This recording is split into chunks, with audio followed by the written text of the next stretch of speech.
What's going on all? It's the aftermath. Hrgovic versus Yoka. It's on. So the aftermath. IBF has ordered the fight, man, and Yoka has accepted it, man. Tuned into Jay's channel. Thanks for stopping in once again, man. Appreciate your time as always. So yeah, so these are the next to line guys, I call them. You know, these are the guys that you're likely to see within the next 10 years. You know, you got Tony Yoka, Filip Hrgovic, and Joyce. You know, they were all in the same Olympic game, and Joyce came second, Yoka first, Hrgovic third. They've all fought each other, and they were all close fights. You know, I watched the back. They're all close. They all have a similar style. You know, just they're all tall, like a 6'5", 6'6", 6'7", that sort of range. You know, six in the sixes anyway.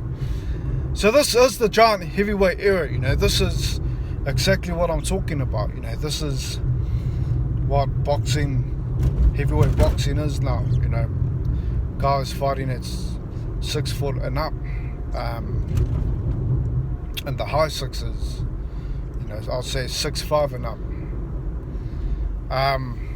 So yeah, Hrgovic, he's a guy that's, I believe, has got more experience professionally than Yoka. Although Yoka did beat him in the amateurs and he did beat him in the Olympics, Hrgovic has more experience. You know, he's had more better experience with sparring partners like the likes of Deontay Wilder. You know, he's had bigger fights than Yoka, I believe. So I mean, he's got more experience. He's also got more fights under his name. So I mean, Yoka is definitely not at his peak at the moment. You know, he may take a bit longer, but who am I to say? You know, we'll find this out in the eliminator, who is the best out of them two anyway. So as I was saying, you know, the up and coming, so it was Yoka, Joyce, and we had Hrgovic, right?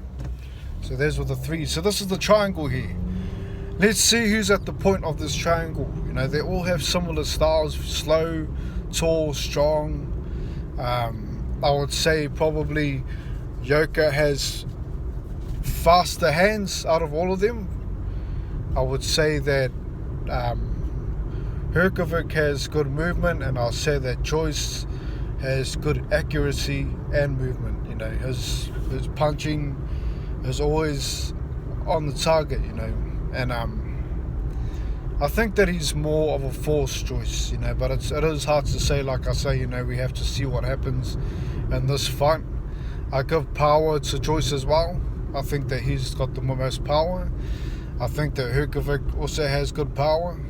He's got a good right looping hook that I've seen that him do. Yoka's got more of a straight hand.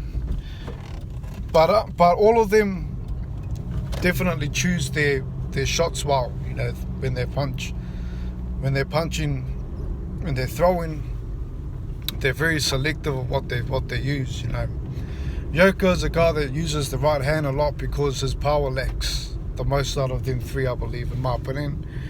So he has to throw the right hand a lot more, you know.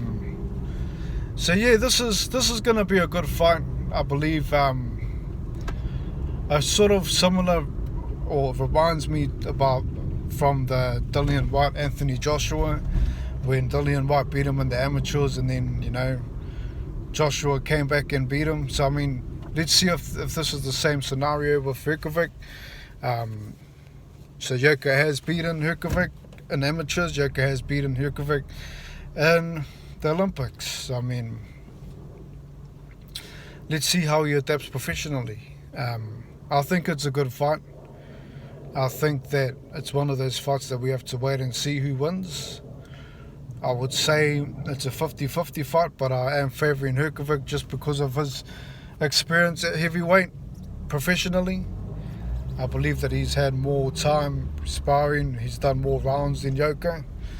So yeah, this is the final title eliminator. So this fight is going to be to determine who gets a shot at the title. So it's good, it's definitely worth watching to see who is the mandatory challenger for the likes of Usyk or AJ, whoever wins that fight.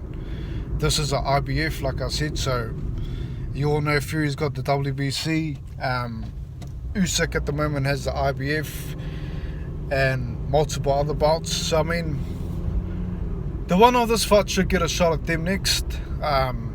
Obviously you got Helenius also waiting in line, but I mean, it's definitely a set up mandatory position for a title shot. So we'll see what happens with this fight, man.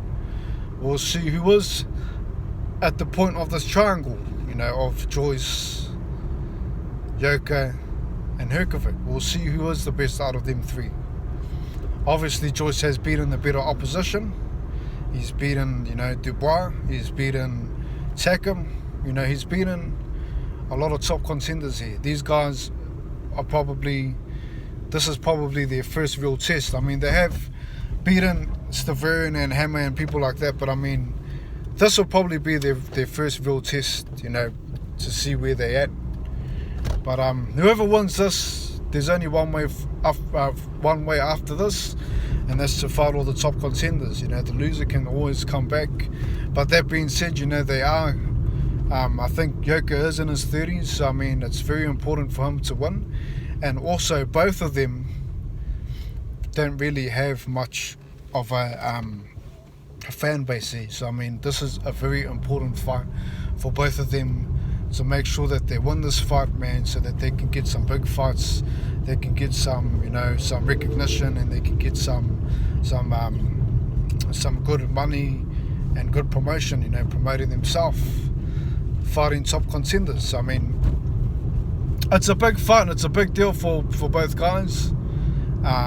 This is the giant heavyweight era, I'm looking forward to this fight. I'm picking Hrgovic for the win, like I said, because of professional experience and because I believe he's got more power. But we'll see what Yoka's all about. Gold medalist, man. Let's see if he can back it up and win it. But thanks for tuning in once again, man. Leave your take. Look forward to hearing from you, man. Thanks for tuning in. It is the aftermath, man. The fight is on. Looking forward to when it's announced. Looking forward to tuning in. Looking forward to your comment. Thanks for tuning in. Peace.